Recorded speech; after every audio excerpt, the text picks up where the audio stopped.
Hello everyone, welcome to the third lecture of constrained motion. First lecture में हमने मोटा मोटी चर्चा करी जिसमें धागे लीनियर थे. सेकंड लेक्चर में we discussed about angular constrained motion जिसमें हम एंगल्स के ऊपर फोकस कर रहे थे. एंगल्स के ऊपर भी फोकस बहुत बाकी है और भी बहुत सामने आएगा आपके. और third lecture is all about solid body constraint.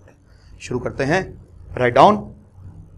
If two or more solid bodies are in contact, if two or more solid bodies are in contact, then velocity or acceleration of both will be same along the direction which is perpendicular to both the surfaces. वो direction जो दोनों surfaces के perpendicular है उस direction में the velocities और accelerations of both bodies will be same. क्यों होगा ऐसा और क्या मतलब है इस बकवास का, आइए समझते हैं एक एग्जांपल से. सपोज करिए एक वेज है. वेज का मतलब है एक ट्रायंगुलर ब्लॉक टाइप का है विच कैन मूव. इसके ऊपर एक रॉड को इस तरीके से डाल दिया गया है. ठीक है. It is moving at some acceleration a naught. Question है मेरा, if given that rod can move vertically only,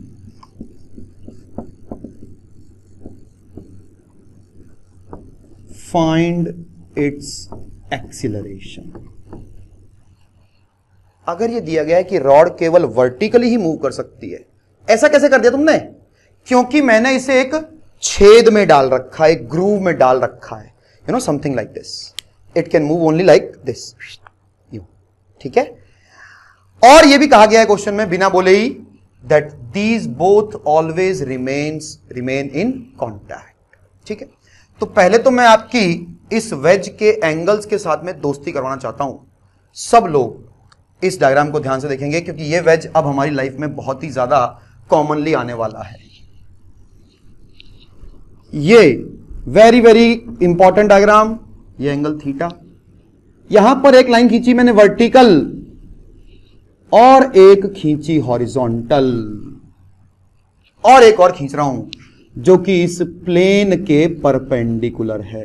3 लाइनें खींची मैंने, एक हॉरिजॉन्टल, एक वर्टिकल और एक जो इस प्लेन के परपेंडिकुलर है.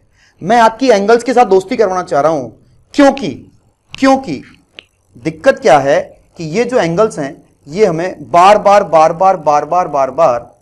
जरूरत पड़ेगी इनकी.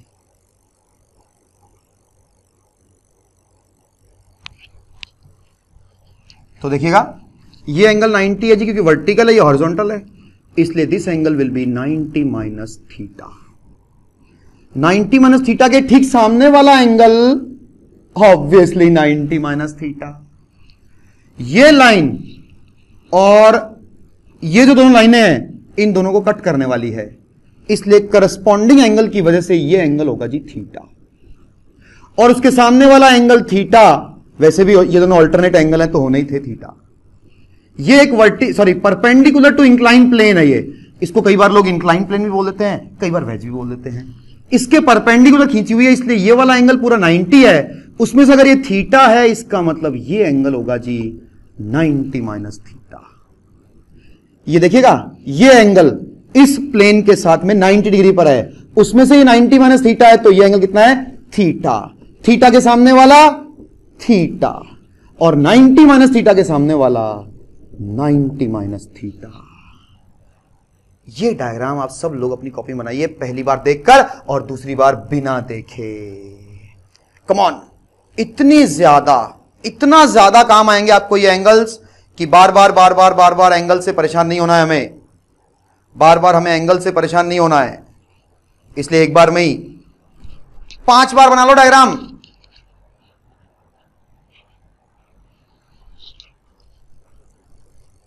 एंगल्स के साथ दोस्ती करना बेहद जरूरी, एंगल्स के साथ में दोस्ती करना बेहद जरूरी। मैं तुम्हें कह रहा हूं लगभग हर तीसरा सवाल अब अपने सिलेबस में वेज का ही होने वाला है, इसी वेज का होने वाला है हर तीसरा सवाल। Every third question is going to be depending on this wedge. That's why I want you to become friendly with these angles. दोबारा रिपीट कर रहा हूं एक बार, एक लाइन खींची मैंने हॉरिजॉन्टल, एक खींची मैंने वर्टिकल, और एक खींची इस प्लेन के परपेंडिकुलर।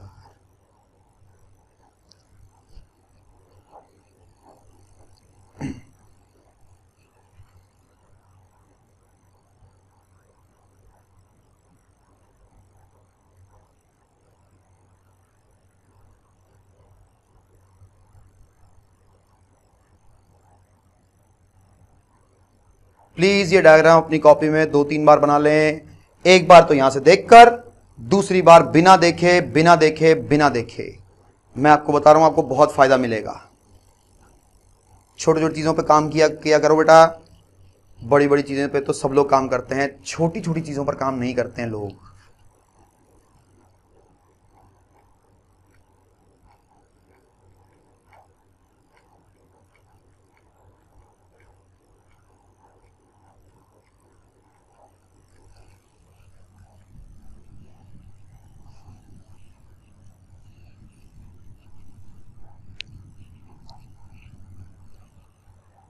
चलिए, इन एंगल्स से दोस्ती करने के बाद घर पे जाकर कृपया करके इस डायग्राम को 5 बार बनाना, 5 बार 5 बार 5 बार 5 बार बना लेना, ठीक है। अब इस क्वेश्चन को करने के लिए क्या करना है देखिएगा, जहां पर कांटेक्ट है उसमें से एक पॉइंट है इस वेज का जो कि कह रखा है इधर जा रहा है विद सम एक्सीलरेशन a0, ये दिया हुआ है। दूसरा बंदा जो इस रॉड का पॉइंट है, रॉड के हर पॉइंट का एक्सीलरेशन सेम होने वाला है, और क्वेश्चन में क्या रखा है that it is moving only in vertical direction. मान लिया इसका एक्सीलरेशन है a1। नियम क्या बताया? नियम ये बताया कि द वेलोसिटी और acceleration of both solid bodies will be same along that direction which is perpendicular to both the surfaces।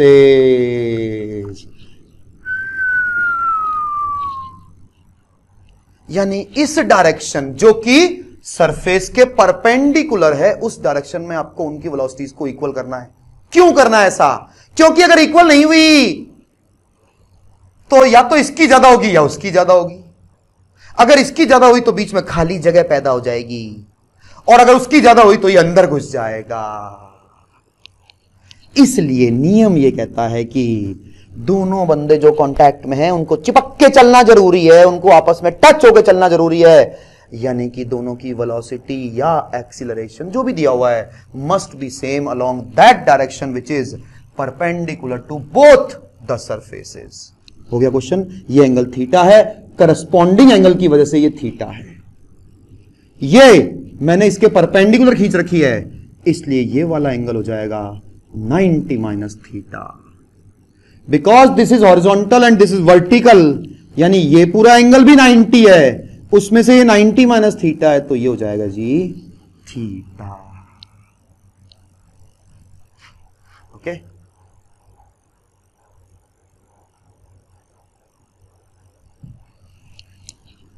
बस हो गया क्वेश्चन। एक बंदे का एक्सीलरेशन इस डायरेक्शन में कितना होगा? a0 का component must be equal to दूसरे बंदे का एक्सीलरेशन, वो भी उसी डायरेक्शन में। सेम क्यों कर रहे हैं समझ में आ गया होगा, a1 cos theta. So you get the answer as a1 equal to a0 sine theta upon cos theta, यानी कि tan थीटा। याद नहीं करना है, क्वेश्चन है। क्यों कर रहे हो आप ऐसा? एक और डायग्राम बनाता हूं, देखो अगर फील नहीं आ रही तो देखना सब लोग। ये एक बहुत ही घटिया और एक बहुत ही शानदार डायग्राम है? घटिया भी और शानदार भी। घटिया इसलिए क्योंकि ऐसा लग रहा है कि ए नॉट और A1 एक ही पॉइंट के एक्सीलरेशंस हैं, जबकि ऐसा नहीं है, ये वास्तव में दो अलग अलग पॉइंट्स के एक्सीलरेशन हैं।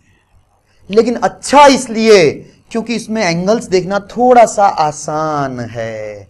यहां पर हो सकता है आप थोड़े से परेशान हो एंगल्स को लेकर के, इसलिए ये डायग्राम बहुत शानदार है। एंगल्स देखना इजी है, बहुत घटिया है क्योंकि ऐसा लगता है कि शायद ये दोनों A1 और A0 एक ही बंदे के एक्सीलरेशन दे रखे हैं। ऐसा नहीं है, तो फिर डायग्राम क्यों बनाया है? थोड़ा एंगल देखने में इजी रहता है इसलिए। उन एंगल्स के साथ में दोस्ती करना जरूरी है आपको, इसलिए मैंने आपको कहा कि आप घर पे जाकर के 4-5 बार उस डायग्राम को बना लें, ठीक है? तो मुझसे पूछा था कि इस रॉड का एक्सीलरेशन कितना होगा वर्टिकल में, A0 tan थीटा। एक सवाल से समझ में नहीं आएगी चीजें, और करते हैं सवाल, आइए मजा लेते हैं जिंदगी का। बहुत ही शानदार टॉपिक और थोड़ा सा परेशान करने वाला भी है, थोड़ा सा परेशान करने वाला टॉपिक भी है, लेकिन जैसा कि मैं आप जानते हैं, everything is difficult before it becomes easy. चलिए अगला सवाल करते हैं।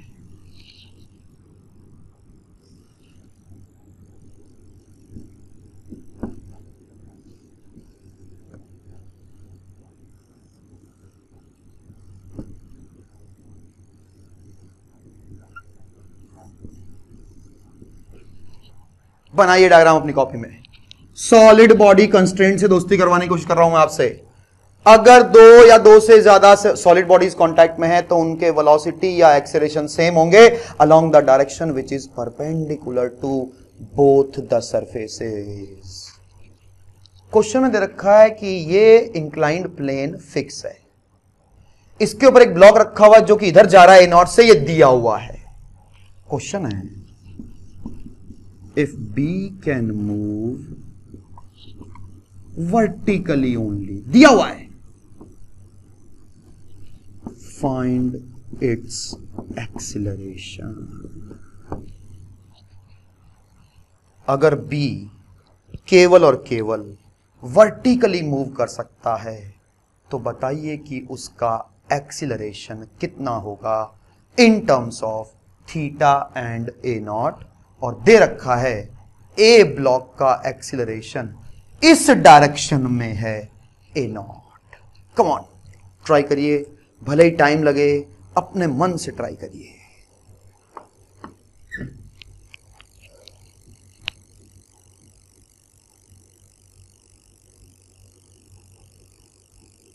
जो भी समझ में आए, गलत सही कुछ भी, हमेशा इस बात पे ध्यान दो कि यार ये कुछ बात बोलता है उसको बार बार रिपीट करता रहता है, इसका मतलब इस बंदे को भी ना सिर्फ वही बात आती है। कौन सी बात? इफ 2 और more solid bodies are in contact, दोनों के वेलोसिटी या एक्सीलरेशन सेम होंगे उस दिशा में जो कि दोनों के सरफेस के परपेंडिकुलर है। इन चीजों पे ध्यान नहीं देते हो तुम क्वेश्चंस को देखते रहते हो। क्वेश्चंस तो मैं अपनी बात को बार बार पक्का करवाने के लिए देता हूं। हिसाब से देखा जाए तो मैंने जब ये बात बोल दी उसके बाद मुझे कोई क्वेश्चन करवाना ही नहीं चाहिए, फिर भी हम करवाते हैं।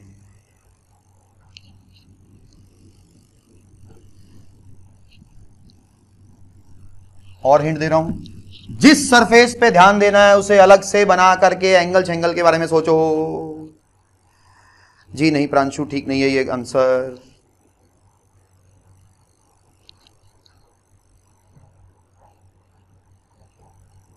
उस सरफेस को देखो जिस पर कंस्ट्रेंट लगाना है।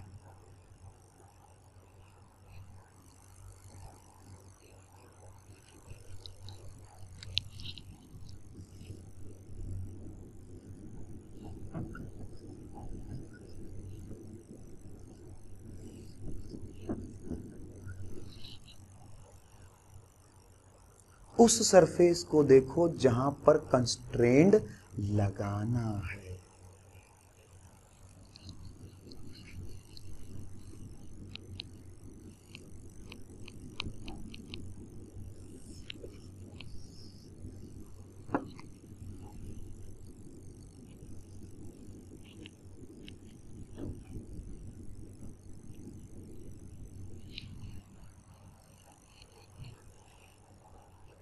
बच्चों के आंसर आने शुरू हो चुके हैं, सही आंसर आ रहे हैं। जो लोग फंडामेंटल पे ध्यान देंगे वो कर पाएंगे। बना दिया मैंने डायग्राम, बना दिया डायग्राम। अब देख लें सब लोग यहां पर, बी का एक्सेलरेशन दे रखा है, सिर्फ नीचे है, मान लिया ए बी। ए का एक्सेलरेशन देखो किधर दे रखा है, it is given to be in this direction, यानी कि इसका हॉरिजॉन्टल के साथ, ये देखो ये हॉरिजॉन्टल है, ये हॉरिजॉन्टल है, और ये इन लाइनों को कट कर रही है, यानी ये अगर थीटा है तो this angle will also be theta. That's why इस वेक्टर का वर्टिकल के साथ में एंगल 90 माइनस थीटा। दो डायग्राम बनाए मैंने आपकी सुविधा के लिए, यह भी एक शानदार डायग्राम है और एक घटिया डायग्राम है, यह भी एक शानदार डायग्राम और एक घटिया डायग्राम है। ये शानदार इसलिए क्योंकि इससे हमें एकदम फील आती है कि इस बंदे का एक्सेलरेशन इधर है भाई साहब और इसका इधर है। इस डायग्राम से हमें एंगल्स देखने में सहायता मिलती है। बस हो गया क्वेश्चन। अब प्रश्न उठता है, सर कौन सी डायरेक्शन में इक्वेट करना है? क्या बताया था, जो भी दोनों का कांटेक्ट सरफेस है उसकी परपेंडिकुलर डायरेक्शन में करना है। तो संभव है कि कुछ बच्चों ने यहां पर इक्वेशन लिखी हो, देखना जरा, कुछ बच्चों ने इक्वेशन लिखी हो, सर ए बी का जो साइन थीटा है बराबर है ए नॉट के। भाई साहब गलत इक्वेशन है, क्योंकि दोनों का एक्सेलरेशन इस डायरेक्शन में, सॉरी इस डायरेक्शन में थोड़ी इक्वेट करना है। कौन सी डायरेक्शन में इक्वेट करना है? दोनों को मिलाने वाली दोनों के कॉमन सरफेस की परपेंडिकुलर डायरेक्शन में। तो इसको लिख करके क्रॉस भी मार देना कि ये गलत है। तो फिर सही क्या है? सही है कि ए नॉट का वर्टिकल कंपोनेंट बराबर ए बी का भी vertical component. By the way A B है ही वर्टिकल में, आंसर आ गया। बोलिए किस किस को गलती समझ में आई? गलती समझ में आई? गलती समझ में आई? कई बच्चे कह रहे हैं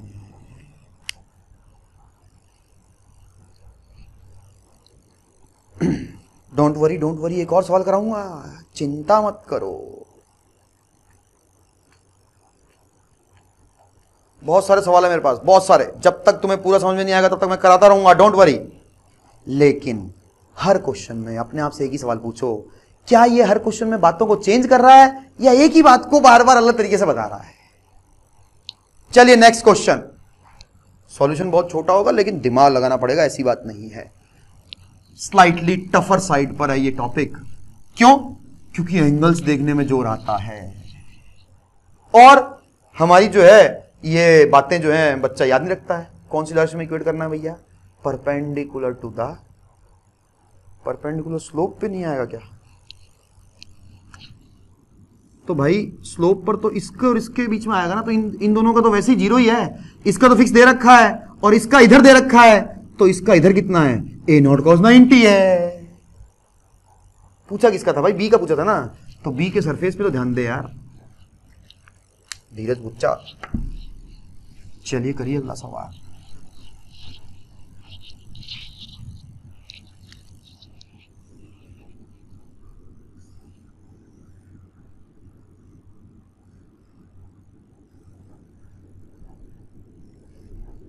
लाइफ का एक बहुत ही ज्यादा इंपॉर्टेंट सवाल, लगभग सभी बच्चे परेशान रहते हैं इस सवाल से।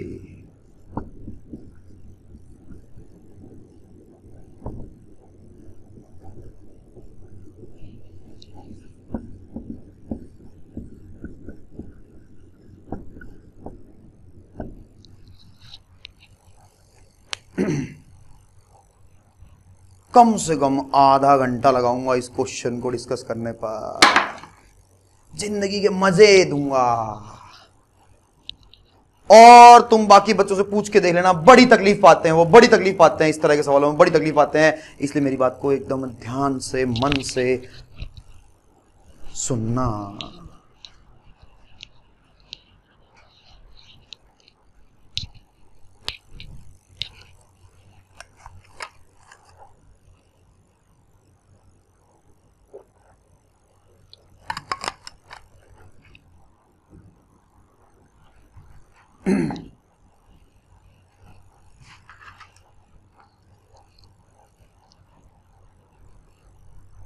अब की बार वेज चल रहा है, इधर ये ब्लॉक यहां रखा हुआ है, धागे से बांधा हुआ है।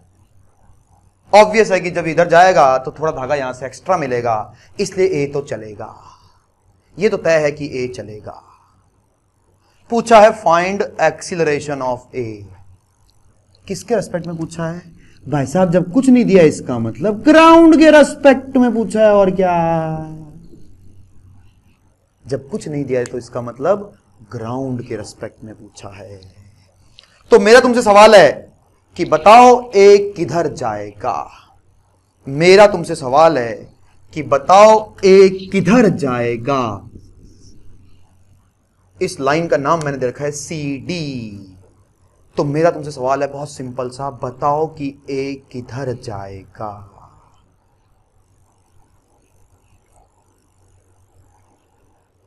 तो सभी बच्चों का लगभग घटिया जवाब आ रहा है। सभी बच्चे कह रहे हैं सर ये डी की तरफ जाएगा। दोबारा सुनिएगा ध्यान से, दोबारा देखिएगा जरा ध्यान से, ध्यान से देखिएगा।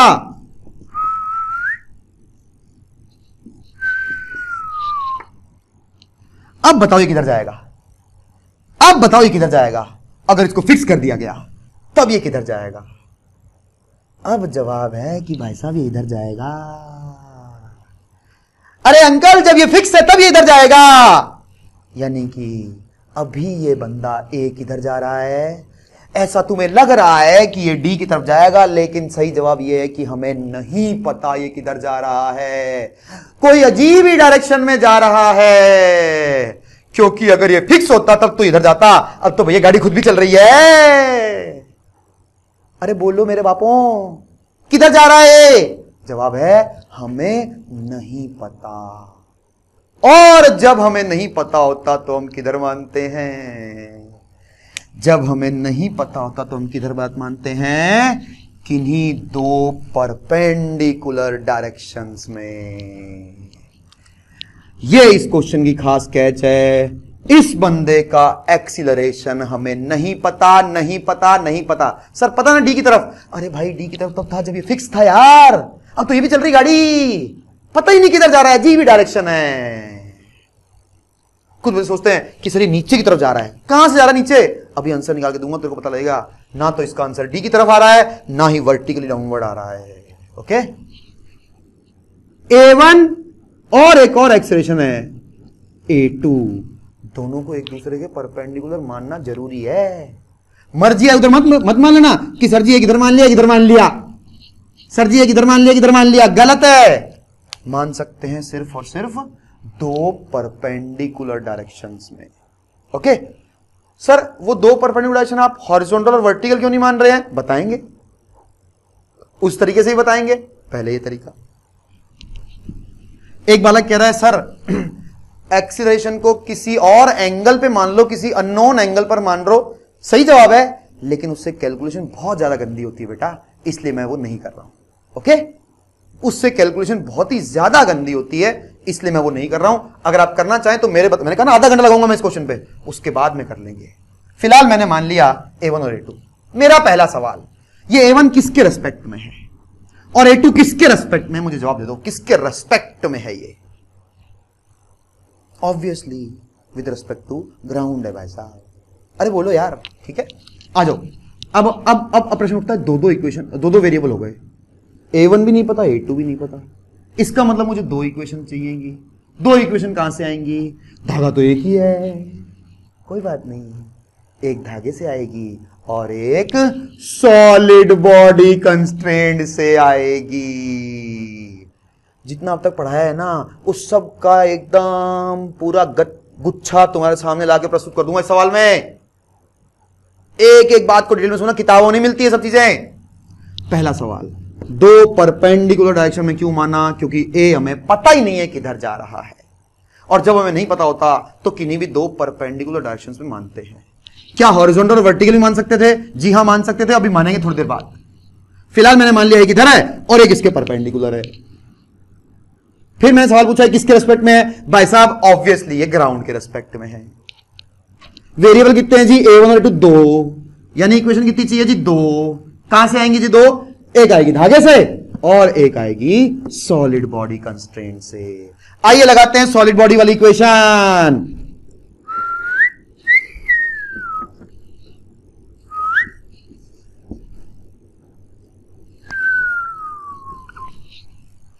सॉलिड बॉडी कंस्ट्रेंट की इक्वेशन क्या कहती है? दो बंदे अगर दो सॉलिड बॉडीज अगर कांटेक्ट में हो तो उनकी वेलोसिटी या एक्सीलरेशन सेम होंगे। कौन सी डायरेक्शन में भैया? The direction which is perpendicular to both the surfaces, यानी A2 की डायरेक्शन में दोनों का एक्सीलरेशन हमें इक्वेट करना है। ये एंगल कितना है? 37 है, तो ये कितना है जी? 37। ये वर्टिकल है, सॉरी ये परपेंडिकुलर है इसके, इसलिए ये एंगल हो गया जी 53। लिख डालूं इक्वेशन? आइए लिखते हैं इक्वेशन। क्या कहता है?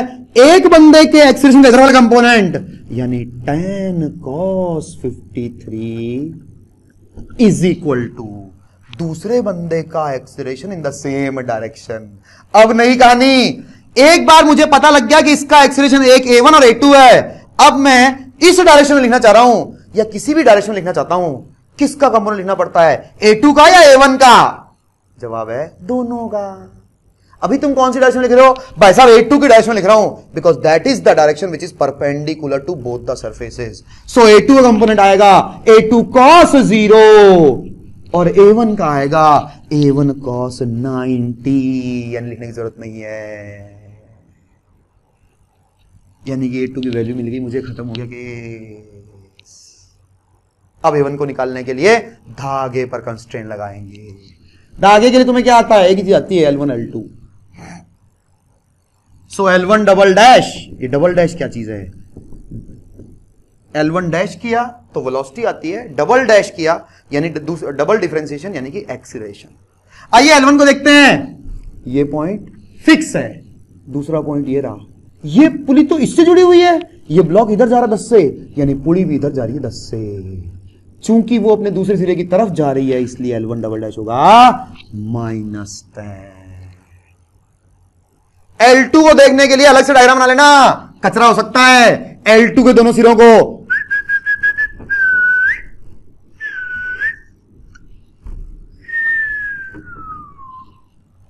L2 के दोनों सिरों को ध्यान से देखना। L2 का एक सिरा ये जी A से बंधा हुआ है, ये इधर A1 है, इधर A2 है। ओके। L2 का दूसरा सिरा जी पुली से कनेक्टेड है, पुली जी राइट में जा रही है 10 से। और अगर मैं ये एंगल चाहूं तो ये कितना होगा? 37, क्योंकि इसी का हॉरिजॉन्टल के साथ में एंगल 37 है। तो अब लिखना चाह रहा हूं मैं L2 डबल डैश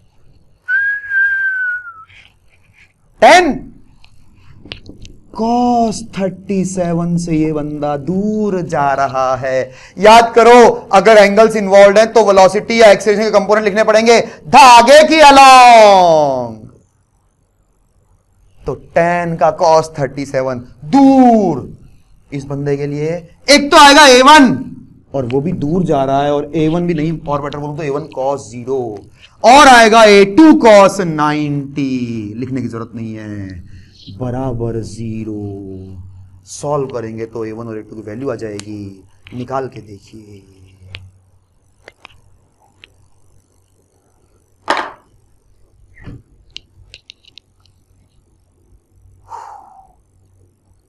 ये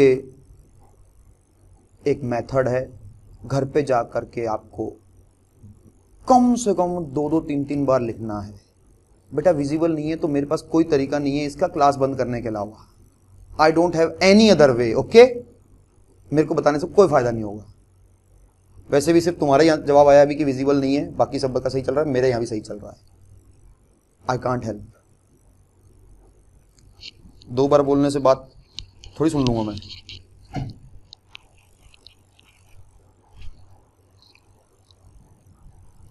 I know how painful it is when internet connection is weak. I know that. Can't help. I don't have any other way.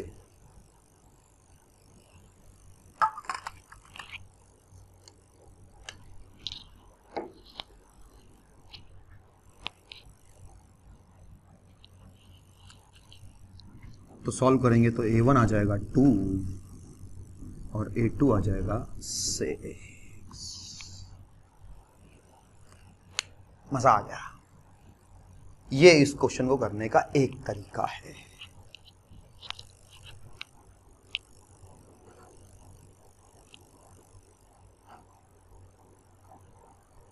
तो कोई पूछे कि ए का एक्सीलरेशन ग्राउंड के रेस्पेक्ट में कितना है, जवाब है √2² प्लस 6² यानी √40। √40 is the acceleration of A with respect to ground. खेल खत्म। सर जी दोबारा रिपीट कर दीजिए। एक दूसरे तरीके से करते हैं और दिमाग खुलेगा। अगर बाय द वे कुछ तकलीफ आ भी रही है तो भी आपको और क्लियर करूंगा मैं। बस क्वेश्चनों को मत देखो यार, क्वेश्चन तो बहुत सारे हैं, क्वेश्चन तो बहुत सारे हैं। बात यह है कि क्या मैं फंडामेंटल एक ही इस्तेमाल कर रहा हूं या बार बार चेंज करे जा रहा हूं, है ना।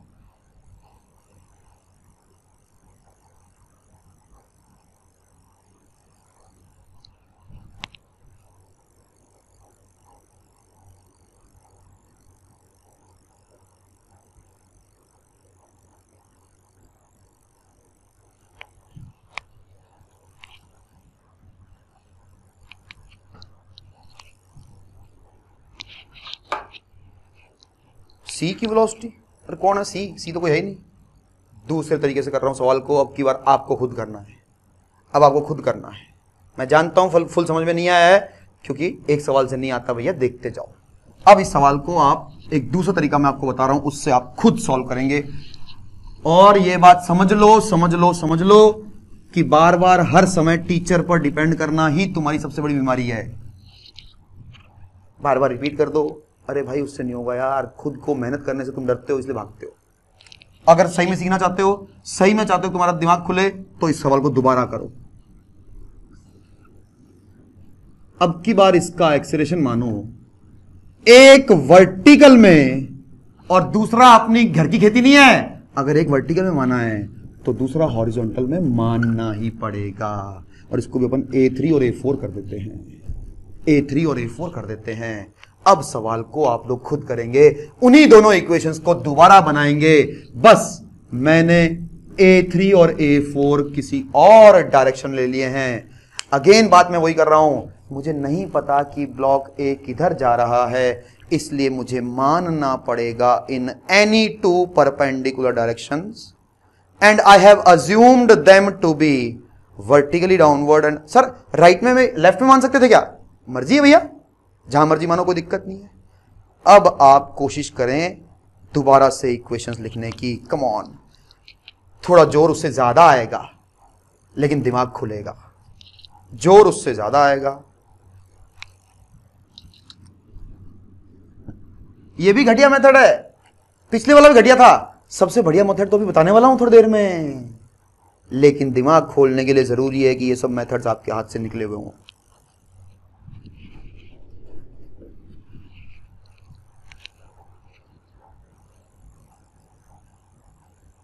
जो भी अभी तक समझाया है, सारा का सारा पूरे चैप्टर में अब तक जो भी बातें करी है वो सब एक साथ इस क्वेश्चन में इकट्ठी हो जाती हैं भैया।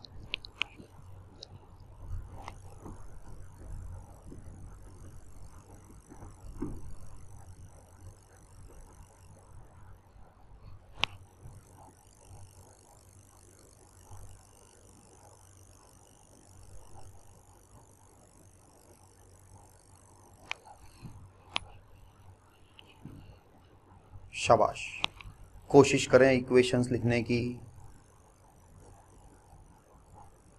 इक्वेशन लिख दें अगर,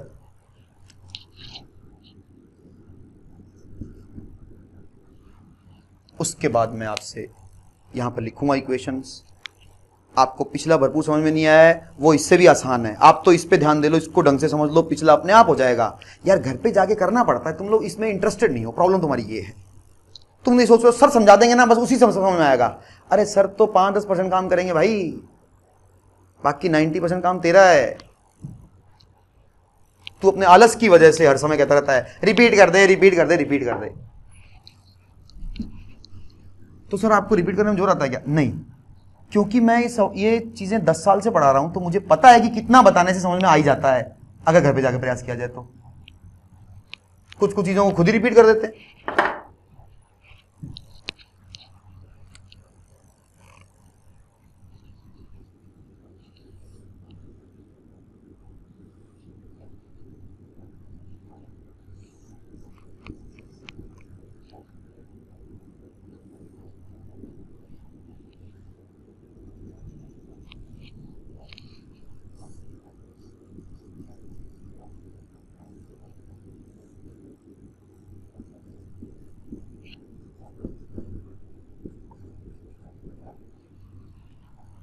प्लीज खुद से लिखें और फिर यहां से मिलान करें।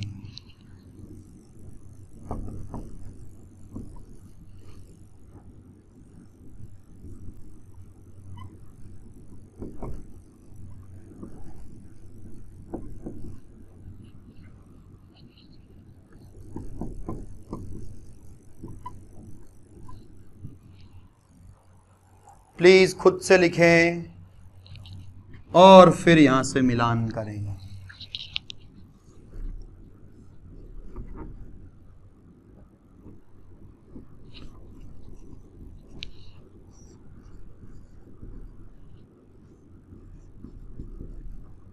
ये लगभग लास्ट है हमारे इस चैप्टर का।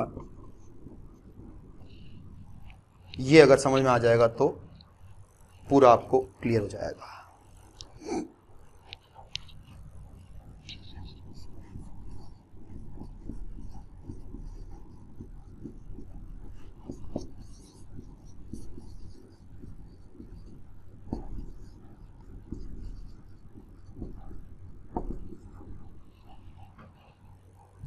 मैंने तो दोनों इक्वेशंस लिख दी हैं, मैंने आपके लिए दोनों इक्वेशंस लिख दी हैं। रिपीट भी करूंगा मैं, लेकिन पहले कम से कम जिन लोगों ने दोनों सही लिखी हैं वो लोग खुश हो सकते हैं। इसका मतलब है उन लोगों को चीज़ों को समझना आने लग गया है।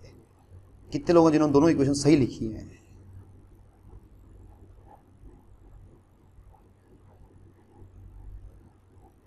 पंद्रह 20 बच्चे, एक सही है।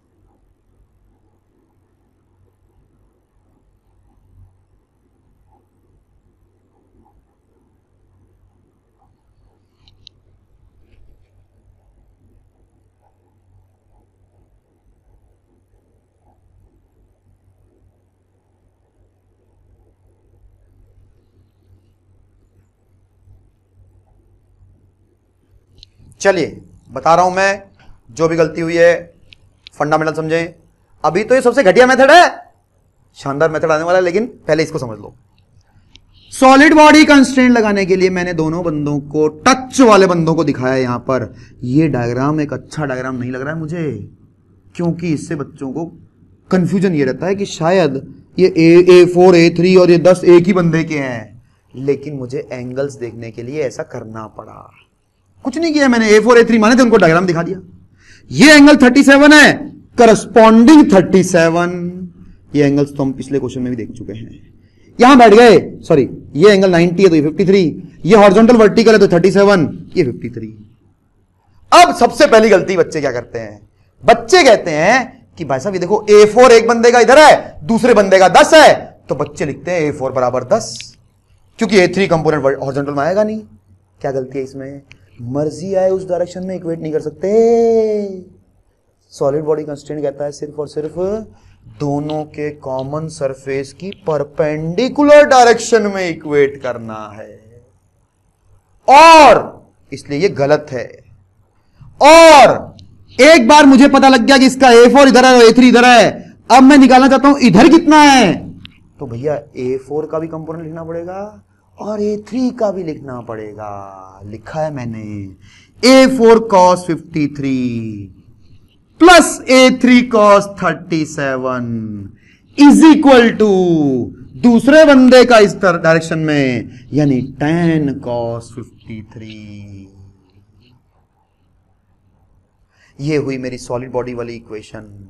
दूसरी इक्वेशन आई है मेरी धागे पर कंस्ट्रेंट। धागे पर कंस्ट्रेंट लगाना है, इसका तो 0, ये तो आसान है, ये इधर जा रहा 10 से तरफ जा रहा है, इसलिए -10। L2 को देखने में थोड़ा जोर आ रहा है, L2 को देखने में थोड़ा जोर आ रहा है, कोई बात नहीं, उसको अलग से दिखाया। उसके दोनों सिरों को देखो कैसे दिखाया मैंने, प्यार से। देखो डायग्राम कितना प्यार से बना रहा हूं मैं। A4 A3 एंगल 37, ये चूंकि 90 है इसी को आगे बढ़ाया है, ये 53 क्यों है? क्योंकि ये 53 है। A3 का एंगल इस लाइन के साथ, धागा भी इसी लाइन के अलोंग है, कितना है? 53।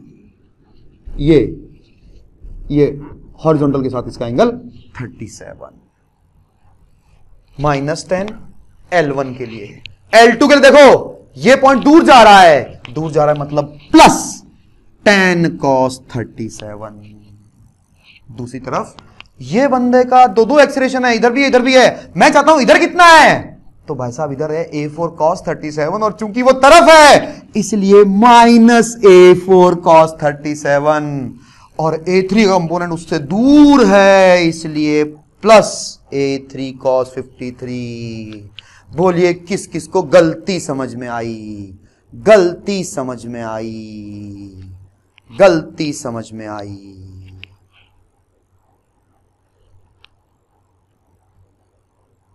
कई नमूने हैं। अब जरा सॉल्व करके A3 और A4 की वैल्यू निकालो, बड़ी मजेदार आंसर आने वाला है। जरा A3 और A4 का आंसर निकाल के देखो, बड़ा ही शानदार आने वाला है। ये कितना है, ये बनेगा 3A4 प्लस 4A3 बराबर 6 और ये बनेगा 3A3 minus 4A4 is equal to 10 minus 8 यानी कि 2 इंटू 5 यानी कि 10।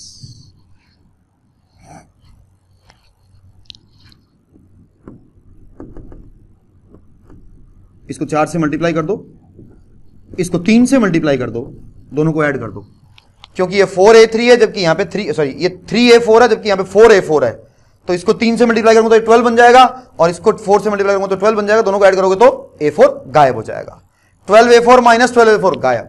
16A3 plus 9A3, 16A3 plus 9A3 यानी कि 25A3 is equal to 24 plus 30। गलती कर दी क्या, गलती कर दी मैंने। 3A4 plus 4A3 is equal to 6, ये तो सही है। इधर आएगा 3A3 minus 4A5 by 5 is equal to 10 minus 8 यानी 2 इंटू 5 10।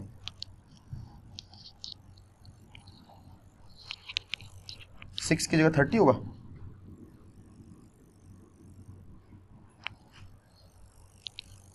अरे यार क्या बात कर रहे हो यार। अच्छा सॉरी आई एम सॉरी। ठीक है, अब ठीक है, तो क्या बनेगा 120 प्लस 30 यानी 150। A3 आ गया 6, A3 6 आ गया, तो दोनों में से किसी भी इक्वेशन में रख दो तो A4 कितना आ रहा है 2, यानी अभी भी आंसर √6 स्क्वायर प्लस 2 स्क्वायर है।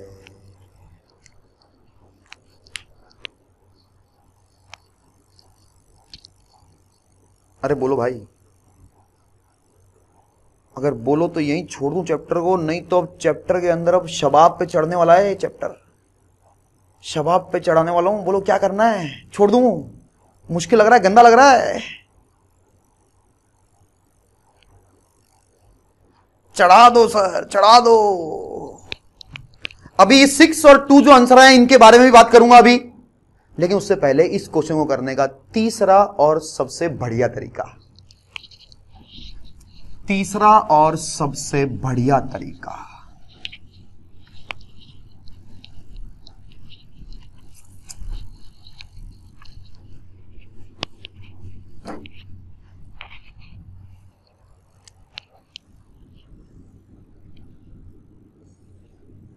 जब क्वेश्चन की शुरुआत हुई थी तो मैंने तुमसे पूछा था कि बताओ एक इधर जा रहा है, और तुमने झपाक से बोला था कि सर ये इधर जा रहा है, और मैंने कहा था ये गलत बात है, प्रॉब्लम ये है कि ये चल रहा है। लेकिन अगर मैं तुम्हें दो ऑप्शन दूं कि एक तो ये सवाल आया है और एक ये सवाल आया है, तुम दोनों में से कौन सा करना चाहोगे, 1 या 2? कौन सा इजी लगेगा तुम्हें? Obviously 2, right? तो आइए, ये जो मूवेबल है इसको रोक देते हैं। आइए, ये जो मूवेबल है इसको रोक देते हैं। घर की खेती है क्या? हां, घर की खेती है। कैसे? चींटा बनकर यहां बैठ गया, चींटा बनकर यहां बैठ गया। ओके, ये क्वेश्चन है। अब मेरा सवाल है कि अगर तुम यहां बैठ गए हो, तो तुम्हें ए ब्लॉक किधर जाता हुआ लगेगा? सोच समझ के आंसर देना। पहले तुम्हारा आंसर गलत हो गया था, अब हम जैसे ही यहां बैठ गए, ये वेज किधर जा रहा है बताओ? राइट वर्ड या लेफ्ट वर्ड बताओ? वेज किधर जा रहा है बताओ? वेज किधर जा रहा है? गधे कहीं के बोल रहे हैं राइट वर्ड जा रहा है। अबे मैं उसके ऊपर बैठ गया हूं, जिस चीज पर हम बैठ जाता हूं वो चीज तो रुक जाती है। तुम यही तो कह रहे थे कि हमें वो डायग्राम पसंद आएगा जिसमें रुका हुआ हो, तो मैंने कहा चलो तुम्हें इसकी इजाजत देते हैं, तुम यहां बैठ जाओ। यहां बैठते ही फायदा क्या हुआ? फायदा ये हुआ कि अब हमें ऐसा लगेगा कि बताना जरा, अब तुम्हें ये पुली कहां जाती हुई लग रही है? बताना जरा पुली कहां जाती हुई लग रही है? पुली कहां जा रही है? कहीं नहीं जा रही भाई साहब, पुली कहीं नहीं जा रही। ए किधर जा रहा है? ए सर जी इधर जा रहा है। बताना जरा, एक तो इधर जा रहा है और किधर जा रहा है? ए बताना, ए और किधर जा रहा है? एक तो इधर जा रहा है और बस सिर्फ इधर ही जा रहा है, यानी इसका एक्सेलरेशन मान लिया मैंने A1। लेकिन यहां बैठने का फायदा क्या हुआ? यहां बैठने का फायदा यह हुआ कि ए ब्लॉक सिर्फ इधर जाता लगेगा। लेकिन नुकसान भी है। नुकसान यह है कि ये A1 with respect to B है, ग्राउंड के रिस्पेक्ट में नहीं है। A1 मेरा आंसर नहीं है। A1 is the acceleration of A with respect to B। Okay, L2 L1। L1 तो देखना बहुत ही आसान था, डी L1 बाई dt क्या आएगा? ग्राउंड से देख रहा हूं, ये तो आसान है तो इसमें दिमाग नहीं लगा रहा हूं मैं। क्या था? -10। ओके, अब L2 को देख रहा हूं। L2 को कौन हूं मैं चींटा हूं। ये किधर जा रहा है? दूसरे सिरे से दूर जा रहा है, +A1। पुली कहां जा रही है? कहीं नहीं जा रही भाई साहब, बराबर 0। A1 कितना आ गया? 10। लेकिन ये आंसर नहीं है मेरा, ये आंसर नहीं है। ओके, बताना जरा ये इक्वेशन सुनी है क्या तुमने? बताना जरा ये इक्वेशन सुनी है क्या तुमने? AAB equal to AA minus AB 1000 बार सुनी है। ये क्या है? Acceleration of A with respect to B is equal to acceleration of A with respect to ground minus acceleration of B with respect to ground. मुझे क्या चाहिए था? Acceleration of A with respect to ground बराबर होगा acceleration of A with respect to B, और उसमें vector sum कर दे acceleration of B with respect to ground. यानी A का एक्सीलरेशन कितना है? AAB आया है 10 इस दिशा में। Acceleration of B vector sum करना, वेक्टर सम सीधे प्लस नहीं करना है। इसका एक्सीलरेशन इस तरफ कितना है? 10। यानी कि आंसर आ गया मेरा कि A पॉइंट का एक्सीलरेशन 10 तो इधर है और 10 राइट वर्ड है। दोनों के बीच का एंगल, ये 37 था, ये 37 है, तो ये होगा π-37। लास्ट जादू, यानी A नेट। याद करो, अगर दो वेक्टर्स का नेट रिजल्ट निकालना हो तो फॉर्मूला है √A² plus B² plus 2AB cos of π-37। बताओ cos π-θ कितना होता है? π-θ यानी सेकंड क्वाड्रेंट में cos होता है नेगेटिव, और हॉरिजॉन्टल लाइन यानी कि पाई के आसपास उसका cos करेगा cos। क्या आंसर आएगा? लास्ट लिख रहा हूं, 100 plus 100 200 plus 2 into 100 into minus cos 37 यानी -4/5 का अंडर रूट। ये कटा 20 40 160 200 माइनस 160 √40।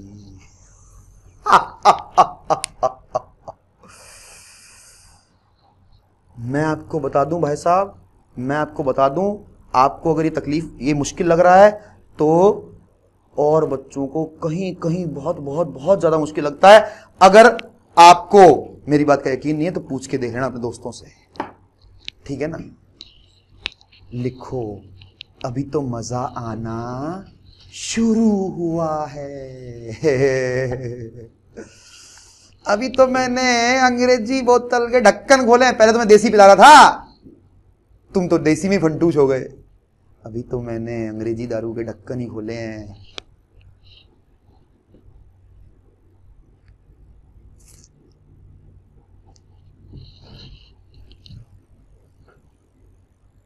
दोबारा रिपीट करूंगा, डोंट वरी, लेकिन पहले लिख ले। मैंने कहा था आधे घंटे तक बताऊंगा ये सवाल।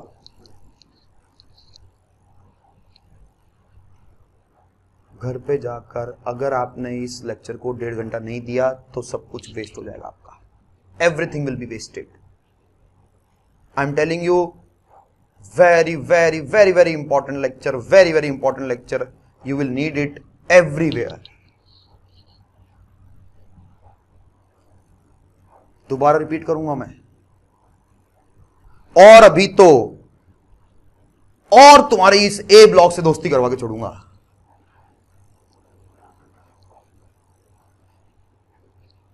ए ब्लॉक मैन की तरफ इसलिए नहीं आ रहा है बेटा क्योंकि ये जो ब्लॉक है ये इधर जा रहा है, यानी कि धागा यहां से मुझे मिल रहा है, धागा मुझे यहां से मिल रहा है। तो जब धागा मिल रहा है तो ए कहेगा भाई मैं तो धागा खोसूंगा। खोसने का मतलब है कि मैं छीनूंगा। ओके,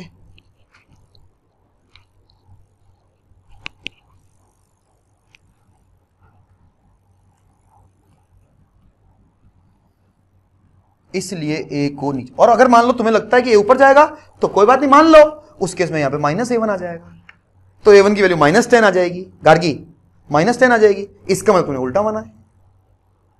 एक ही बात है।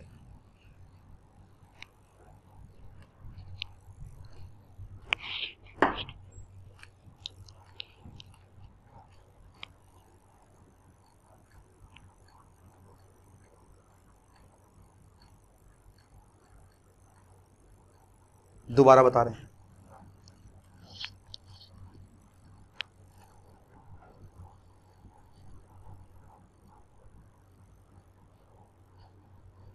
कई सारी चीजें मन में आ रही बताने वाली। पहली चीज, सर जी अभी पिछले दोनों सवालों में तो तुमने सीधा ही √6² + 2² कर दिया था। अब की बार ये क्या बकवास लिखी है, 10² + 10², ये क्या बकवास है? अरे भैया अभी जो दोनों मेथड थे उनमें A1 और A2 और A3 और A4 के बीच का एंगल 90 था, तो मैंने यहां पे लिखा था √6² + 2² + 2 × 6 × 2 × cos 90। cos 90 0 होता है इसलिए लिखा नहीं था, पहली बात। ओके, यहां पर जबकि इन दोनों के बीच का एंगल 90 नहीं है इसलिए मुझे पूरा लिखना पड़ा। ओके, एक लाइन और लिख लो, शायद मैं पहले लिखवा भी चुका हूं, दोबारा लिखवा रहा हूं। क्या लाइन लिखो, अगर तुम्हें किसी की वेलोसिटी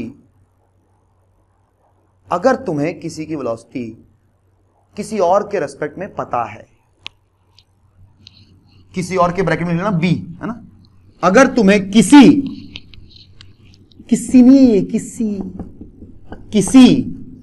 की वेलोसिटी या एक्सेलरेशन किसी और, उस और का नाम है मान लिया b, के रेस्पेक्ट में पता है, काम की लाइन में बहुत काम आएगी। तो ए की नेट निकालने के लिए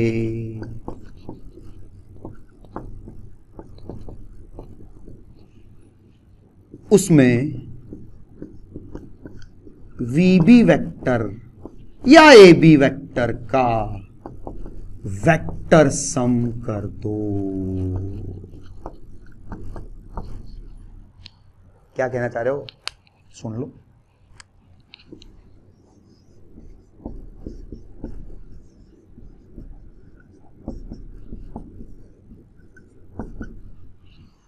इस फॉर्मूले को अंग्रेजी में लिखवाया है मैंने और कुछ नहीं किया है।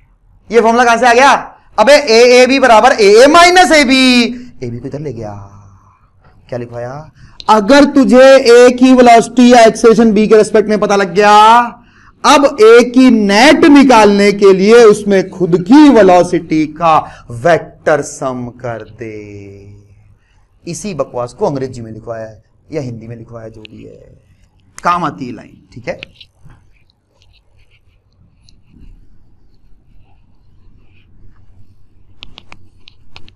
क्वेश्चन को रिपीट भी कर रहा हूं मैं, चिंता मत करो, भाग नहीं रहा हूं मैं।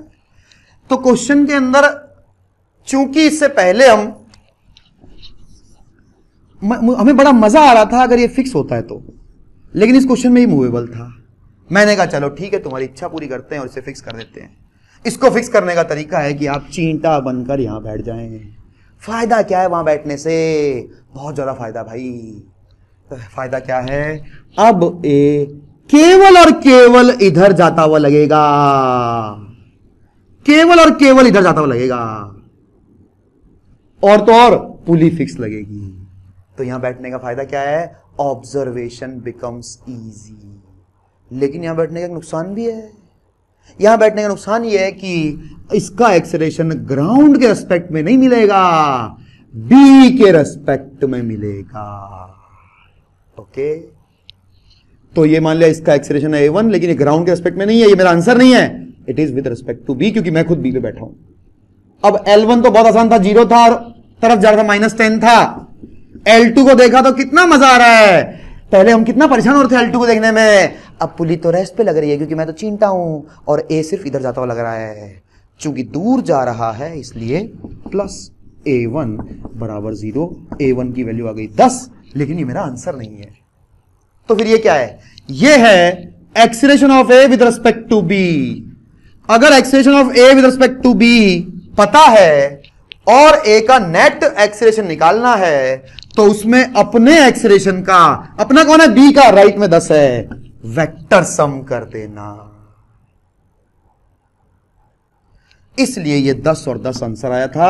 और इनका नेट निकालने के लिए, जब दो ही वेक्टर्स का नेट रिजल्ट निकालना हो तो डायरेक्ट फॉर्मूला यूज कर सकते हैं, a square plus B square plus 2ab cos दोनों के बीच का एंगल।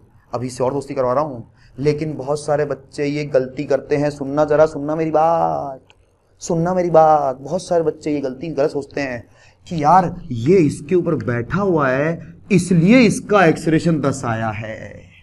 ऐसे बैठे रहने से एक्सेलरेशन नहीं आते भैया, बैठे रहने से फर्क तो पड़ता है, लेकिन ये जो 10 आया है ये इसलिए नहीं आया है क्योंकि ये इसके ऊपर बैठा हुआ है। तो फिर कैसे आया है, ये भैया इस फॉर्मूले से आया है। ठीक है, अभी इस 10 और 10 का एक और शानदार खेल तुम्हारे सामने है। ये जो 10 और 10 आए हैं इनका एक और शानदार खेल।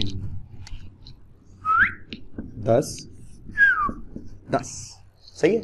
अब किसी ने पूछा बता इसका वर्टिकल में एक्सेलरेशन कितना है। किसी ने पूछा बता इसका वर्टिकल में एक्सेलरेशन कितना है, तो निकाल लूंगा। ये 37 था, ये कितना होगा 53। सो इसका ए वर्टिकल निकालना है। एक बार मुझे पता लग गया कि इसका 10 और 10 है, अब किसी तीसरी डायरेक्शन में निकालना है तो इसका भी कंपोनेंट लूंगा, इसका भी लूंगा। 10 का कंपोनेंट वर्टिकल में आएगा tan cos 90 यानी 0, और इस 10 का आएगा tan cos 53 यानी कि 6। देखो जरा, अभी अभी A4 या A3 में से एक आंसर 6 ही आया था। आजा इस बंदे का हॉरिजॉन्टल में एक्सेलरेशन निकाल के दिखाता हूं, हॉरिजॉन्टल में एक्सेलरेशन निकाल के दिखाता हूं। tan का कंपोनेंट हॉरिजॉन्टल में 10 है, लेकिन दूसरे का कंपोनेंट पीछे भी है, -tan cos 37। -tan cos 37, 10 - 8 2। अभी अभी तो आया था आंसर, मजा खत्म नहीं हुआ। आजा इसका एक्सेलरेशन निकालते हैं। इस डायरेक्शन में कितना है, इस डायरेक्शन में कितना है, इस डायरेक्शन में कितना है, 10 -tan cos 37 यानी 2। थोड़ी देर पहले इसका आंसर इस तरफ 2 आया था, देखो देखो चेक करो। आजा इसका एक्सेलरेशन इस तरफ निकालता हूं। कौन सी डायरेक्शन में, इसके परपेंडिकुलर में। इस 10 का कंपोनेंट आएगा tan cos 90, इस 10 का आएगा tan cos 53 यानी कि 6।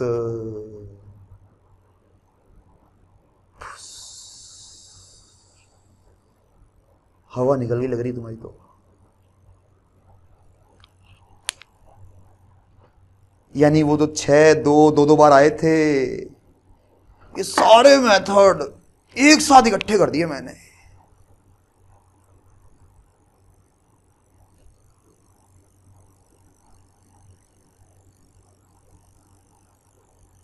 सब मिक्स हो गए, मतलब क्या आयुष खिचड़ी थी, खिचड़ी बन गई या बच गए? मैं जानता हूं, सुनो मेरी बात सुनो, मेरी बात सुनो, मैं जानता हूं कि ऐसा लगता है कि सर जी हम एक मेथड तो पकड़ नहीं पा रहे हैं ढंग से, तुम उतने में दूसरा देते हो, तुम तीसरा देते हो, मैं जानता हूं ये बात। तो अगर मैं ये बात जानता हूं कि तुम इतने मेथड से परेशान हो रहे हो, इसका मतलब मैं ये भी जानता हूं कि ये जरूरी है। तो तुम्हें आज इसका महत्व समझ में नहीं आएगा, आज तुम्हें महत्व समझ में नहीं आएगा। जैसे कि तुम्हें बहुत शुरुआत से अब तुम्हें समझ में आना शुरू हुआ है कि यार हमारा दिमाग खुल रहा है, हमें उस टाइम दिखाई नहीं देता, बाद में पता लगता है हम तो स्टड बन चुके हैं। तो भरोसा करिए, I have been doing this since last 15 years। भरोसा रखो यार, भरोसा रखो। मैं जानता हूं तुम्हारे मन, कई बच्चों के मन में आ रहा होगा 3 मेथड बता के क्या हासिल करना चाह रहा है तू, मैं जानता हूं ये बात।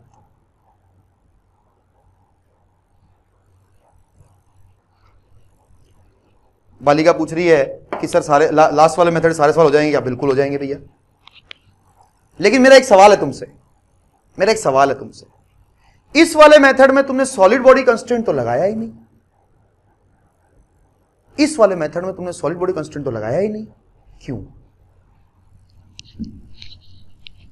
सॉलिड बॉडी कंस्ट्रेंट लगाया ही नहीं, ऐसे कैसे आंसर आ गया? सॉलिड बॉडी कंस्ट्रेंट का ध्यान ही नहीं रखा। जवाब है ध्यान रखा है, छुपम छुपाई में। कैसे? देखना, जब तुमने कहा कि हम यहां बैठ गए, फिर तुमने कहा कि इसका एक्सेलरेशन इस तरफ होगा, यानी साथ में तुमने ये भी कहा कि इसका एक्सेलरेशन इस तरफ नहीं होगा। तो सॉलिड बॉडी कंस्ट्रेंट यही तो कहता था कि अगर ये फिक्स है तो ये भी इधर नहीं जाना चाहिए, और तुमने भी तो यही माना था। ये मत कहना जरूरत नहीं पड़ी। सही जवाब ये है कि हमने लगाया है, छुपम छुपाई में लगाया है। जब हमने ये बोला कि ये बंदा सिर्फ इधर जा रहा है, यानी हमने साथ में ये भी बोला कि ये बंदा इधर नहीं जा रहा है।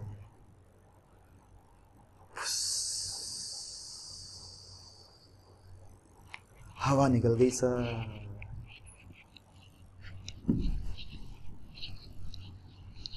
दिमाग खोलने के लिए मैकेनिक्स पढ़नी पड़ती है।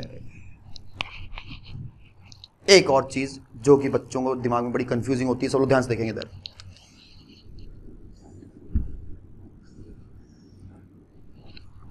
दो तीन दिन पहले एक बच्चे ने मैसेज भेजा था V1/V2 बराबर cos थीटा या V2 बराबर V1 cos थीटा। कौन बच्चा था वो? कौन बच्चा था? उसकी बात का जवाब आ रहा है। एक बच्चा था ना, मैंने तेरे को कहा था क्लास में बताइए मेरे को बेटा कि सर V1/V2 cos थीटा। हर्षित जैन, आपकी बात का जवाब आ रहा है बेटा, आपकी बात का जवाब आ रहा है। बहुत ही कॉमन कंफ्यूजन है बच्चों को, बहुत ही कॉमन कंफ्यूजन है बच्चों को। ध्यान देखना, ये एक राइट एंगल ट्राइंगल है, ये लेंथ है A, ये लेंथ है B, ये एंगल है थीटा। ओके, अब मेरा क्वेश्चन है कि B का कंपोनेंट A है या A का कंपोनेंट B है? B का कंपोनेंट A है या A का कंपोनेंट B है? भाविका जी कह रही है दोनों। गलत जवाब। ध्यान सुनिएगा, किसी ने पूछा A का कंपोनेंट निकाल B की डायरेक्शन में, किसी ने पूछा A का कंपोनेंट निकाल B की डायरेक्शन में। तरीका है यहां से परपेंडिकुलर डालो और ये लेंथ निकालो। भाई साहब आपने तो वो लेंथ B दी है, यानी B A का कंपोनेंट है। और अब किसी ने पूछा कि क्या B का एक कंपोनेंट है? मान लो मैं दूसरे सवाल पूछता हूं तुमसे, बताना जरा। ये एक वेक्टर B है और ये कोई लेंथ, ये कोई डायरेक्शन है, ये एंगल थीटा है। मेरा सवाल है तुमसे, इसका इधर कंपोनेंट क्या है? हर चीज जन सुनते रहे ना। मेरा सवाल है तुमसे कि इसका इधर कंपोनेंट क्या है? तो भैया इसका इधर कंपोनेंट का फॉर्मूला तो पता है तुमने, वेक्टर का मैग्नीट्यूड इनटू कॉस ऑफ दोनों के बीच का एंगल। तो बच्चों के दिमाग में कंफ्यूजन क्या है? बच्चों के दिमाग में कंफ्यूजन ये है कि भाई साहब A cos थीटा बराबर B है या B cos थीटा बराबर A है। ए कॉस थीटा बराबर बी, पक्का सही है। बी कॉस थीटा बराबर ए, पक्का गलत है। तो तुमने लिखा था बी कॉस थीटा। अब बात का जवाब आ रहा है, कंफ्यूजन दूर करने का टाइम आ चुका है भाई। ए का कंपोनेंट बी है, सही जवाब। बी का कंपोनेंट ए नहीं है, लेकिन बी का इस डायरेक्शन में कोई ना कोई कंपोनेंट जरूर है। अबे कंपोनेंट निकालने के लिए वहां से परपेंडिकुलर डालना पड़ेगा, लाला। यानी ये लेंथ बी कॉस थीटा है। बी का कोई ना कोई कंपोनेंट इस डायरेक्शन में जरूर है, और कंपोनेंट का फॉर्मूला एग्जैक्टली वही है जो मैंने बोला था। लेकिन बच्चे कंफ्यूज क्या करते हैं, बच्चे कहते हैं कि बी कॉस थीटा बराबर ये आ रहा है हमारा। तो भाई सही जवाब क्या है? B cos theta is a component of this vector in this direction, but it is not equal to A. It is not equal to A. B का कोई ना कोई कंपोनेंट इस दिशा में जरूर है, वो ये लेंथ है, जबकि A ये पूरी लेंथ है। तो हर्षित जैन जी, आप जब ऐसा कुछ कह रहे थे, ये V1 या V2 ऐसा कुछ कह रहे थे, या शायद ये था, ऐसा कुछ था, तो आपके अंदर आपने गलती क्या करी? आपको ये समझना था कि V1 का कंपोनेंट तो V2 है, लेकिन V2 का कंपोनेंट V1 नहीं है। दैट सेड अगेन, V2 का कोई ना कोई कंपोनेंट इस दिशा में जरूर है, लेकिन वो V1 नहीं है। तो फिर वो कौन है? वो इतनी सी लेंथ है। हर्षित जी, आपकी बात का जवाब मिला कि नहीं मिला?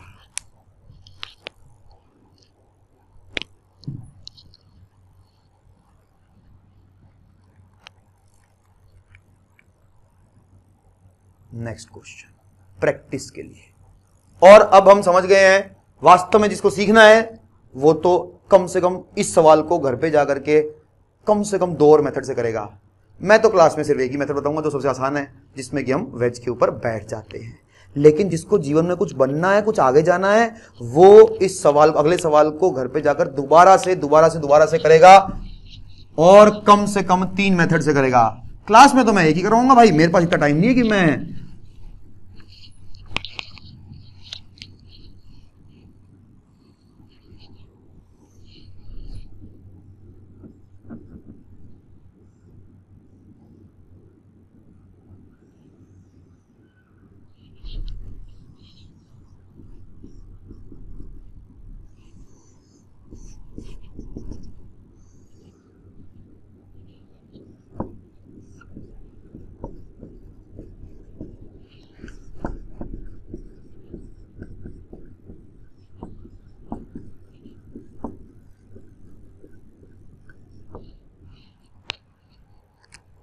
अब मेरे पास कुछ नया नहीं है। ये अब सिखा सिखा जो सिखाना तो सिखा चुका हूं, अब प्रैक्टिस करवाओ। ये अभी करना है, ठीक है? ये अभी करना आपको, सबसे छोटे मेथड से अभी करिए, और घर पे जाकर अगर दिमाग खोलना चाहते हो, जीवन में कुछ बनना चाहते हो, तो प्लीज इस सवाल को दोबारा करना घर पे जाकर। डीपीवी नेक्स्ट क्लास में करेंगे डिस्कस।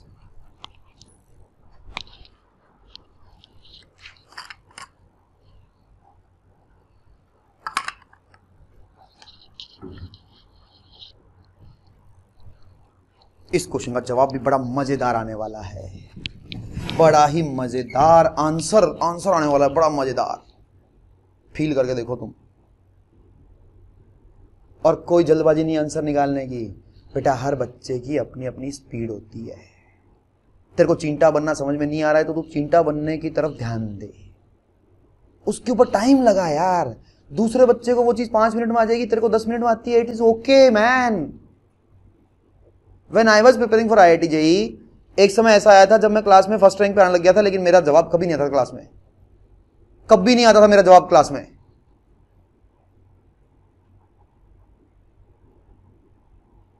क्योंकि मैं क्लास में जवाब निकालने के लिए पढ़ता ही नहीं था, मैं तो टीचर को चेक करता था।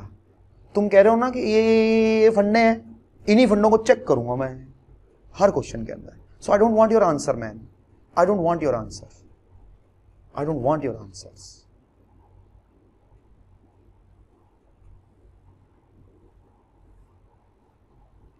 सच कह रहा हूं मैं, एकदम दिमाग खोल करके एकदम क्लीन हो जाएगा अगर तुमने इस क्वेश्चन को भी उन्हीं 3 तरीकों से कर लिया तो। ऐसा एकदम ऐसा लगेगा चारों तरफ रोशनी हो चुकी है, लगभग वैसा ही, कुछ नया नहीं है। बट प्लीज प्लीज प्लीज,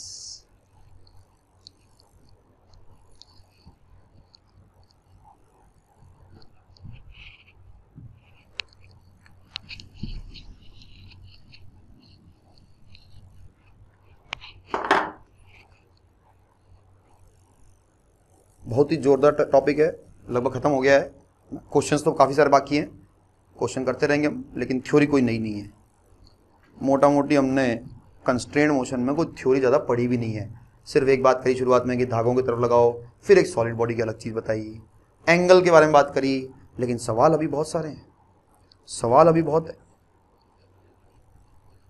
कम से कम 200 सवाल 300 सवाल और दे सकता हूँ मैं इस पर, और संडे के पेपर में तो आ ही रहे हैं, संडे के पेपर में तो आ ही रहे हैं भैया।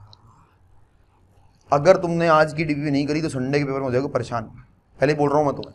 संडे के पेपर में मैंने वेज के बहुत सारे सवाल डाले हैं भैया।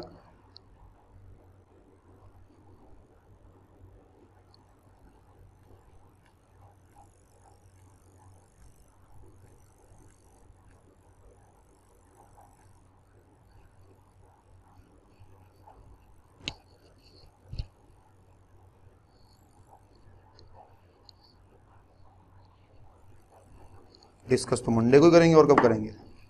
तभी तो कह रहा हूं कुछ तो परीक्षा तुम्हारी भी होनी चाहिए, जो जितने ज़्यादा प्रयास करके, अपनी तरफ से लड़ाई करके, अपने दोस्तों से डिस्कस करके बढ़िया से कर लेगा, उसको फायदा मिलेगा। मैं तो मंडे को डिस्कस करूंगा, तो उससे संडे के पेपर में क्वेश्चन आएंगे क्या? बिल्कुल आएंगे भैया। तो तुम क्या इन पेपरों की तैयारी करने के लिए आए हो क्या यहाँ पर? IIT की तैयारी करने आए हो भैया?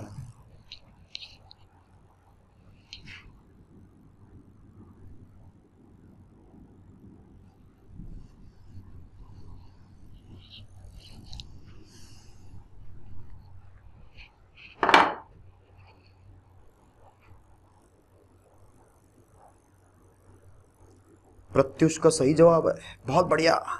प्रत्युष अब इसकी डायरेक्शन और बता दे यार, इस आंसर की डायरेक्शन और बता दे, बड़ा मजेदार आंसर है, इसको डायरेक्शन और बता दे तू। दीपम ततेड़ का आंसर सही नहीं है।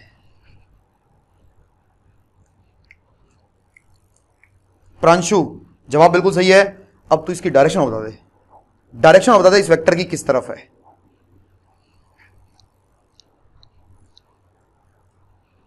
बहुत बढ़िया दीपक तेजचंदानी, सही जवाब है। श्रीराम का भी सही है। नितिन धमीजा सही नहीं आंसर। नितिन को शायद अभी वेक्टर्स थोड़े से कम क्लियर होंगे, क्योंकि लेट ज्वाइन किया था नितिन ने।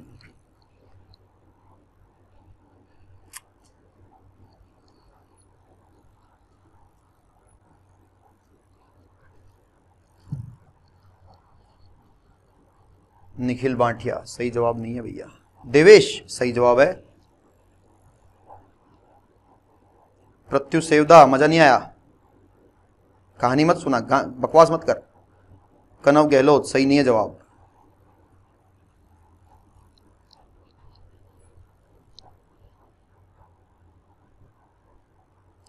शायद जनता को cos 120 की वैल्यू याद नहीं आ रही है। cos 120 की वैल्यू भाई साहब -½ होती है।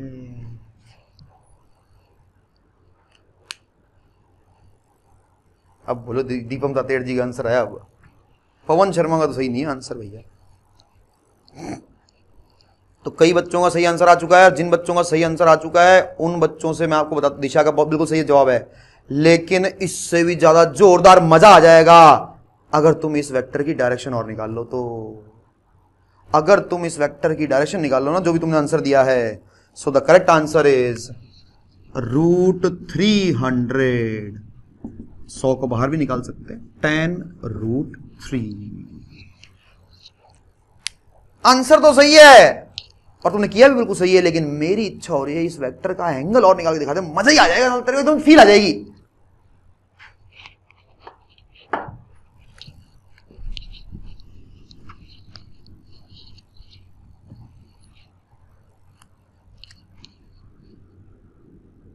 कर रहा हूं मैं। L1 L2 L3 L4 सबसे इजी मेथड है, यहां पर बैठ करके इस बंदे का एक्सलेरेशन नीचे की तरफ मान लो। यहां बैठने का फायदा क्या है? फायदा है ऑब्जर्वेशन बड़ी आसान हो गई।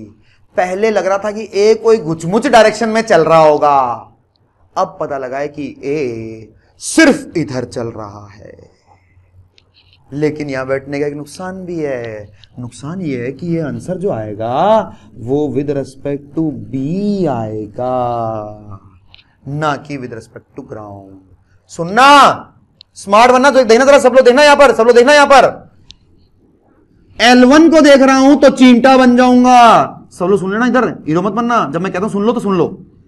L1 को देख रहा हूं तो चींटा बन जाऊंगा। ये L2, L3, L4 तो बहुत अब इजी हो चुके हैं मेरे लिए, इसलिए मैं ग्राउंड पर बैठ जाऊंगा। क्या तुम्हारे घर की खेती है क्या? हां जी है। L4 0 -10 टिंग टिंग टिंग। L3 0 0 दोनों पुलियां फिक्स है। L2 0 -10 टिंग टिंग टिंग। स्मार्टनेस देखना मेरी।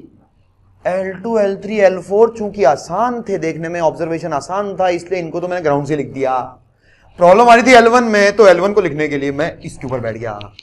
क्या ऐसा कर सकते हैं? जी हां, बिल्कुल कर सकते हैं। क्यों कर सकते हैं? क्योंकि मैं सिर्फ ये जानना चाह रहा हूं कि इन धागों की लंबाइयां किस रेट से बढ़ रही हैं या घट रही है। ओके, -10 प्लस A1 की वैल्यू आ गई जी 20, लेकिन ये मेरा आंसर नहीं है। अब अगर तुम्हें किसी का एक्सलेरेशन किसी के रिस्पेक्ट में पता लग गया,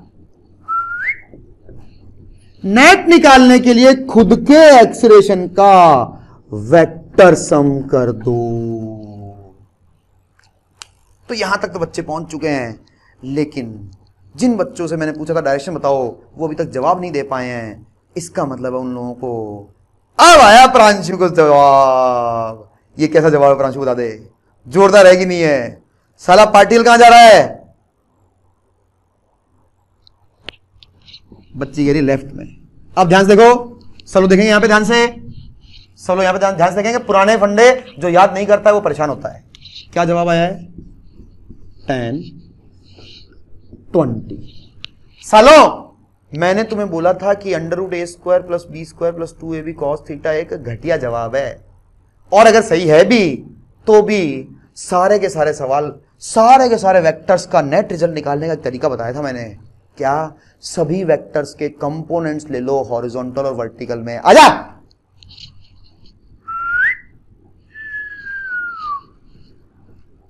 ये एंगल, ये इसका एंगल हॉरिजॉन्टल से 60 है, यानी ये कितना है? 60। नेट रिजल्ट निकालने का दूसरा तरीका बता रहा हूं। एक तो बता दिया 10² + 20² + 2ab × cos 120। एक और दूसरा तरीका, सभी वेक्टर्स के कंपोनेंट्स ले लो हॉरिजॉन्टल और वर्टिकल में। 10 का कंपोनेंट हॉरिजॉन्टल में 10, 10 का कंपोनेंट वर्टिकल में 0, 20 का कंपोनेंट हॉरिजॉन्टल में 20 cos 60, 20 का कंपोनेंट वर्टिकल में 20 cos 30। ये इसका नेट रिजल्ट है। 20 cos 60, 10 10 10 0, 20 × √3/2 10√3। यानी इस बंदे का नेट एक्सीलरेशन सिर्फ और सिर्फ वर्टिकल में है 10√3। यानी सोचो इस कमरे में कर दिया जाए भयंकर अंधेरा और ए पर लट्टू लगा दिया जाए, ए पर एक बल्ब लगा दिया जाए, तो ए तुम्हें किधर जाता लगेगा?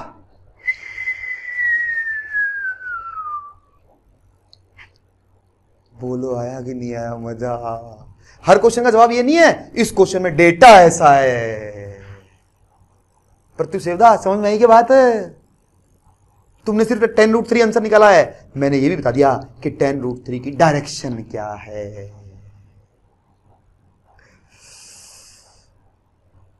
Now I know most people will think यार ये चैप्टर ना शुरुआत में तो थोड़ा इजी लग रहा था, थोड़ा हार्ड हो गया। भाई तू इस बात को समझ जा कि 2-4 दिन पढ़ाई करने से पढ़ाई पकड़ में नहीं आती यार। तेरे को 2-4 दिन में रिजल्ट चाहिए, मुश्किल तो है, लेकिन ये गारंटी दे दूं, ये गारंटी दे रहा हूं इंडिया में किसी जगह पे कोई भी कंस्ट्रेंट क्वेश्चन आ जाना, मेरी बातों से अगर नहीं होना तुम्हारी टांगों के नीचे से निकल जाऊंगा। चैलेंज है। 20 cos 60, 10 cos 60 हाफ होता है, 10 और 10 0, यानी बंदा हॉरिजॉन्टल में जा ही नहीं रहा है, बंदा हॉरिजॉन्टल में जा ही नहीं रहा है। ये बाय द वे इस क्वेश्चन का आंसर है, हर क्वेश्चन में ऐसा नहीं है। यानी कि क्वेश्चन देखते ही शायद तुम्हें ऐसा लगा होगा, पहली बार अगर क्वेश्चन देखते या किसी आम आदमी को दिखाओगे, पूछोगे कहां जा रहा है, जवाब आएगा ई, सही जवाब है ई। क्लियर नहीं हुआ तो घर पे जाके दोबारा करो। चलिए अब सुनो, अब सुनो, अब सुनो, लास्ट बात, इस क्वेश्चन को दोबारा करना घर पे जाकर के, और मानना इसका एक्सेलरेशन नीचे A2 और इधर A3, मान लेना इसका एक्सेलरेशन A2 और A3, सॉल्व करना, सॉल्व करके जो आंसर आएगा वो अभी मुझे पता है, बता दो क्या आंसर आने वाला है, बता दे A2 कितना आने वाला है और A3 कितना आने वाला है। अगर तूने उस लंबे मेथड सॉल्व किया तो तेरा आंसर क्या आने वाला है, फटाक से बता दे A2 क्या आंसर आने वाला है और A3 क्या आंसर आने वाला है। मैंने सॉल्व नहीं किया है तो भी मुझे पता है क्या आंसर आने वाला है, मुझे ये पता है कि A3 0 आने वाला है। करके देखना बेटा, इसलिए नहीं कि आंसर निकालना है, इसलिए नहीं कि आंसर निकालना है, इसलिए कि उससे तुम्हारा दिमाग एकदम खुल जाएगा। और A2 आने वाला है 10√3। प्लीज करना, प्लीज करना, प्लीज करना, ओके। तो होमवर्क का टाइम आ चुका है। Please revise everything from class notes in writing, very important, very important, very very very very very very important. भले डीपीपी मत करना, तुम लिख लिख के रिवाइज करना। Please revise everything in writing and then do DPPs. तो कंस्ट्रेन्ड मोशन की डीपीपी नंबर 3 और डीपीपी नंबर 4 दोनों के दोनों आपके डिस्क्रिप्शन पे आपको दिख जाएगी और आप उनको ट्राई कर सकते हैं। नेक्स्ट क्लास में हम डिस्कस करेंगे DPP number 3 and DPP number 4। Thank you very much.